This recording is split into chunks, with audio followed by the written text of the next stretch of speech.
I'm David James, and I chaired the advisory group that put together the Making the Case for Social Sciences booklet on educational research. I was really happy to be involved in this. One of the main reasons is that it seems to me that educational research, is particularly independent educational research, is a vital element in a democracy. It's an important source of new ideas, as well as critique, as well as the opportunity to measure what we're doing, to know better what we're doing.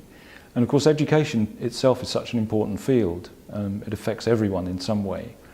So I feel this is a vital piece of the jigsaw for the Academy of Social Sciences to be looking at this and making it more obvious what research, the sorts of things that research can do for policy and practice. Before I was elected in 2010, I was the principal of the sixth form college in Scunthorpe. So education and the way in which education makes a difference is very important to me, and social science research plays a big part in that.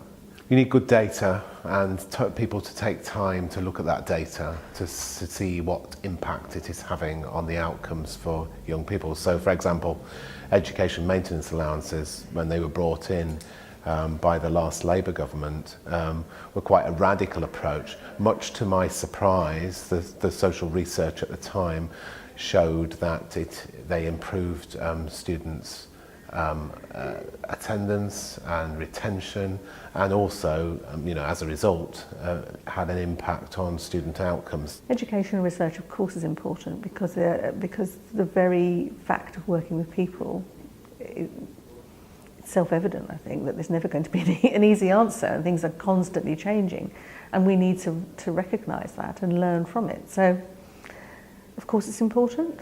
We've got brilliant educational research in this country. Lots of our teaching profession don't know anything about it. Something has to change. We heard today in the session that that the research on the time when a child is born interacts in a very interesting and perhaps unintended way with their later educational outcomes, and the effects of the time when you're born as in relation to when you start school can be seen right up to when people are young adults.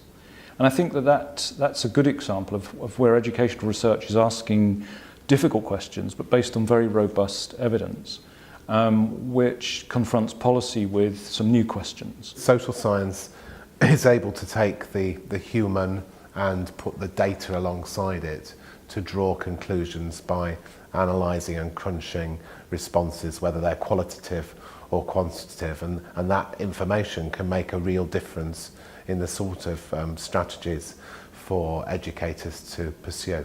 Too often people feel isolated in classrooms. Teachers, even in the same school, might not visit each other's classrooms, leave alone have time to read anything or engage in opportunities to go and take part in professional development, because if you're in a school environment where you are being rained down on with initiatives such as triple marking and my goodness me, there's so many different things that could take up your time, that take it away from teaching, you're unlikely to have the space intellectually to actually question what you're doing. But actually we need a profession that does question what it's doing.